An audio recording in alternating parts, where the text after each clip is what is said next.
Welcome to Retro Scale Modelling. This is part 18 of the Star Wars Millennium Falcon build. Scale is 1 to 43. In this issue I'll be adding more framework, adding the battery pack and returning to the bottom half of the Millennium Falcon. There's quite a few little bits and pieces to put on here. My camera doesn't pick them up so well, unfortunately, so you may not be able to see all the tiny detail. Therefore, I've cut a little bit out, but hopefully I've shown you enough to see what the build's like. So anyway, let's jump into this and see how I get on. So starting off with issue 54, and this issue will be a little bit more framework and making the battery mount. So first of all, the framework. As you can see, the frame's coming along quite nicely now. I'm just adding the first component, and that's getting fitted in the regular way that I have been fitting these, just marrying them up to the brackets and screwing them into position, making sure that I don't over tighten, of course. The battery mount is fairly simple to make up. First of all, there's a little foam pad that goes in the arm here. That's just to protect the battery pack from vibration and things once it's all in situ. You're moving it around. As you can see, the arm goes over there, and the battery fits in. There's a couple of little cleats that holds it in place that's moulded into the plastic. So there's a couple of hexagon bolts that have to go in on the underside, and just placing them in here now. It's essential that I make sure that they're flat and they fit in the housing perfectly. Otherwise, you run a chance of them being cross-threaded when you put on the arm. And I'm just holding it with a little bit of tape before I flip it over so they don't fall out, of course. So the battery pack goes in first. As I said, it just fits in between a couple of cleats there, and then the arm goes over to hold it in place before screwing in, and that's all there is to making up the battery pack.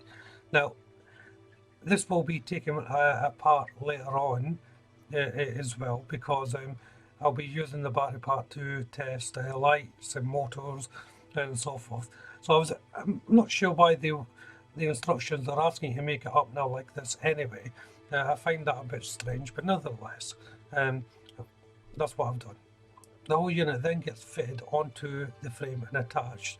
I have to make sure that the wire is going to be coming through how it's meant to. Obviously, you don't want it over the top of the frame, you want it to come in from the inside. So I'm just checking it for fit here. And as you can see, it fits quite well. And then just flipping it over and securing it with a few screws.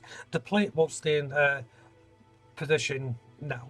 I don't think I'll be having to remove the plate, but as I said, I will be removing the arm that holds the battery pack itself into place.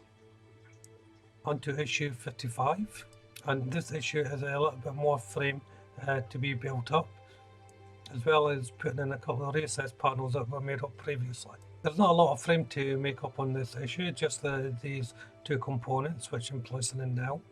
Now moving back to the bottom section of the Falcon that I built previously, I'm placing on two braces for the ramp mechanism. This just stops the components from bending inwards if you put pressure on. So there's just a little bit of super glue on each side. Not super glue, normal cement. I can't stress that enough actually. On the normal side for it to bond. Careful and being careful not to touch the mechanism whatsoever with it. And the recesses, well, they just fit into the perspective areas here, as you can see, and they're held just with 4 screws. On to issue 56, and this issue confused me a little bit. I'm placing on more items on the vectors thrust assembly. On the instruction it's giving you all the parts, but most of these parts I've already placed on before, so I was a bit confused at first. But then I remember I gave you an option whether to paint them now or earlier on in the build. So I was just showing you, the magazine was just showing you the unpainted version and where you should actually be. So once I figured that out, it was a fairly simple process to put on the remaining parts. Each part has its own location point, and these little triangular areas and brackets are just getting placed on, like I did when I built the engine housing as such. However, on this issue, I'm actually going to be taking parts from previous issues, all the little bits and pieces that I've left behind. I actually thought the bottom assembly was finished, but seemingly not. There's still quite a lot to do. There's more little, well, they call them overlay parts, but it's all the pipe work and whatnot that's going to be added here. I did notice on the build, while I was building these small parts into the lower hull, a couple of them were actually hinges that were, I would imagine, designed for a panel to be lifted up. Now, these are all put in a solid state, so I was a bit disappointed with that. I thought, if you're going to do such a detailed model kit or something, why not have these panels move like obviously the ship was designed to do? You know, it would have been more fun and more areas to explore while building the ship. I'm using Tamiya's Withering Master Series C and the gunmetal component, and what I'm doing here is I'm just marking up the new components I've placed in, because obviously I've withered the other parts I've already assembled and attached. So I'm just trying to match them all up and blend them in to what I've already done.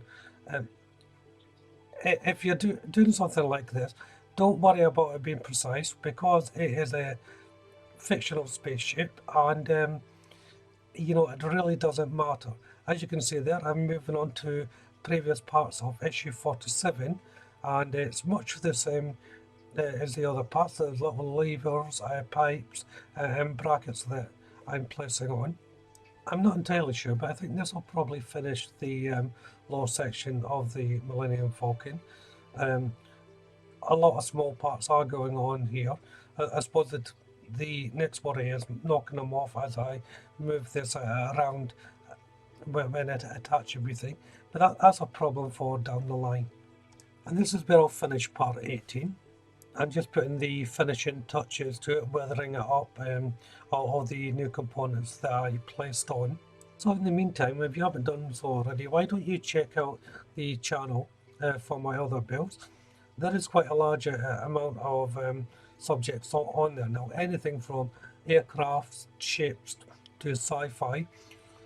I try to build a whole vary of subjects and genres to keep my interest in the hobby, as well to show you everyone different aspects how I build. If there is something that you would like to see built, let me know in the comments section below, and I'll see what I can do. I can't promise anything, of course, but if I've got the kit and moustache, or if it's easily available, there's a good chance that I'll give it a go.